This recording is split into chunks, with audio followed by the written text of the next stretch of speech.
folks, John Curtis, go back again. Sorry it's been a long time since my last video. Life's been a little tough lately, and I'm hanging in there, but sometimes you're the pigeon, sometimes you're the statue. It's just been a statue for a while, and hopefully things will turn around. But anyway, wanted to show you this game that I played a couple days ago over the weekend in Lake George, New York. What a beautiful place. It's way upstate New York by the Vermont border. The New York State Open. It's my first ever smothered mate against an opponent in a tournament game. Now this is round 3. I lost rounds 1 and 2, so my confidence was taking a pretty good hit.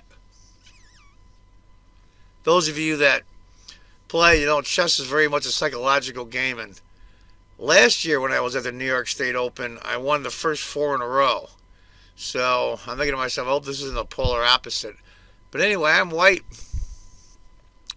My opponent is black. We'll go through the opening here a little bit. It's just typical stuff. I don't play e4 anymore. I play a lot of London. I seem to have some success with that. I probably should have went knight c3, but that's what the computer likes. But I like my London setup. g6. And it's okay. I mean, it's a position. We're just playing. Bishop. h3. Then he does something, and it's a number 2 move on the computer, oddly enough. Bishop takes f3 is number 1. Then after queen takes, queen b6. And I have to go queen back to e2. He goes bishop f5. Well, after I went h3, he went bishop at f5, and I'm like, wait a minute. But now I'm looking at the computer. Bishop takes f5, c4, castle are 3 choices. So I took it right away, of course, because now, as you can see, he's got a problem. He's got this open file. So I just continued to develop, so did he. I probably should have gone knight to e4 first, but I decided to bring the queen out, figuring, we'll see what this guy does. And he castles. Now, I could have taken the pawn right away. I didn't, because I really didn't want, queen takes pawn, rook comes over, queen takes, this rook comes down here, and I didn't want the rook there. I didn't even want that hassle. I mean, we're on move 10. So I moved the knight up. He moves the knight, which I'm surprised he didn't take it. Because after knight takes, bishop takes, queen d7, g4, it's an interesting game. But after knight to b6, and I looked at this, and the computer wants me to go g4. And I looked at that for a while, and that's part of the point I was telling you about earlier about confidence. I just wasn't confident enough, and I should have done it. It's not the end of the world, but I went rook to c1. He moved the other rook over, and the computer didn't like that at all. I thought it was a decent move. And I sat there for a while, looked at g4 again, castle. Computer liked a4, and that's probably what I should have done. I decided to open it up. Computer didn't like it, but hey, too bad. Pawn takes, knight on d takes, knight takes, rook takes. I want to double up eventually on the c file and get some pressure. And this is a move he came out of the blue. I didn't even see it. Queen a5 check. And I got flustered. I'm like, oh, crap. Because when you get caught by surprise like that, you're thinking to yourself, what else am I missing? And you start to think, oh, here we go again. I'm missing stuff. But then I sat down and looked at it. I thought to myself, and it's the computer's choice as well, so I'm pretty proud of that. King e2. And I'm fine. And this is a move that the computer hated. It wanted me to go queen to d5. And I have to go rook g1. He went knight here. See here. Now, okay, that's my point now. Sorry, I got a little ahead of myself. This is the move the computer hated. c5 is a legitimate move for black. But he moves the other rook over. And bang. It's a 3.5 point advantage for me. Now, what do you do? What do you do? Do you take with a queen? Or do you take with a knight? Now, oddly enough, of the first 3 moves, none of them are knight takes. And I probably should take him with a queen. But I wanted the fact that discovery from the knight was going to be menacing. A little psychological pressure on him. And I lost over 2 points in score because of that. Now, oddly enough, it's a 1.25 advantage for black.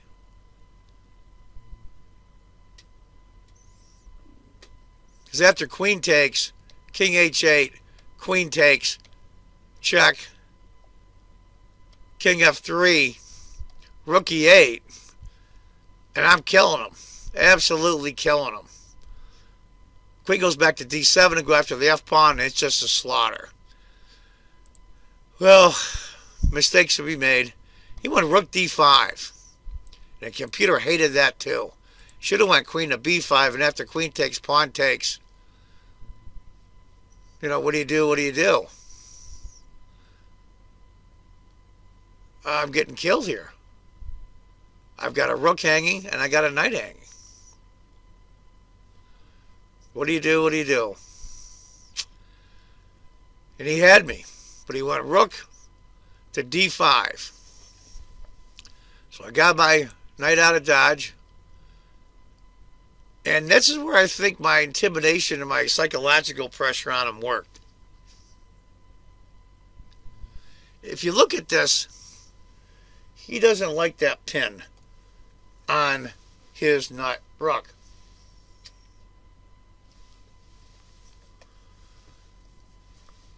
And that's part of the thing about chess, it's psychological. Even though there's nothing that can attack the rook, really, that will do any harm, he moved the king. And that was his fatal mistake. I thought to myself, okay. And I'm looking and I thought, wait a minute. If that rook moves, I have a forced mate in 4. A smothered mate.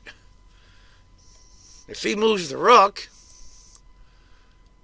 knight checks, king comes over, knight goes here, double check, king has to go back in the corner, queen comes here, rook takes, knight mates. Beautiful.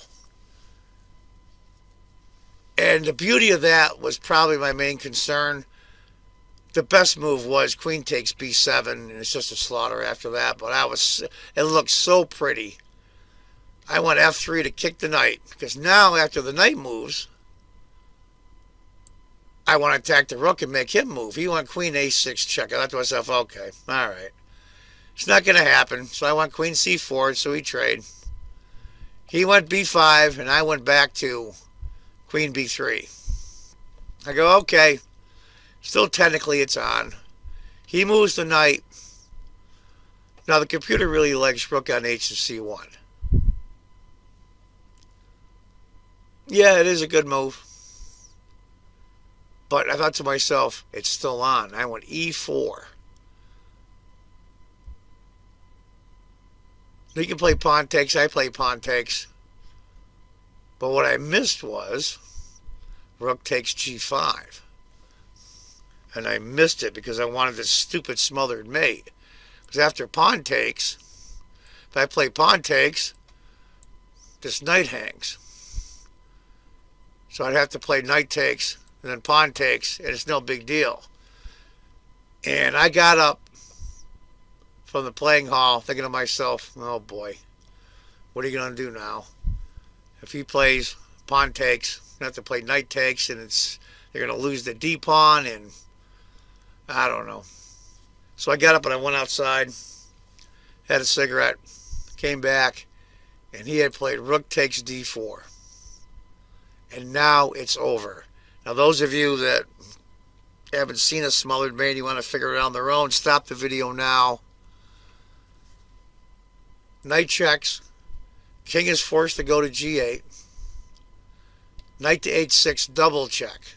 And we all know in a double check, the king has to move. If the king goes to f8, the queen goes to f7 and it's mate. He has to go into the corner. Now here's the trick. Queen checks. Can't take the queen with the king because the knight's guarding it. And bishop can't take the knight because the king's in check. He has to take with one or the other, either the rook or the knight. He took with the knight. And then he realized, after he took it, what was going on. And I mated him. Kind of a sloppy game on my part, but I was so happy that I won one, and also was my first smothered mate ever in tournament play. So there you have it, folks. For my round 3 game from Lake George, New York. Not a pretty one. Played pretty crappy. Don't know what's going on with my game lately. Maybe it's because this guy got a lot of things going on personally, so maybe that's part of it. But I hope you enjoyed it. It was very cool, and I was very happy. And again, thank you to all my subscribers for hanging in there. It's been a while since I've done a few videos. And as I always say, if you think chess is just a game, you're not playing it right. Take care, folks. Bye-bye.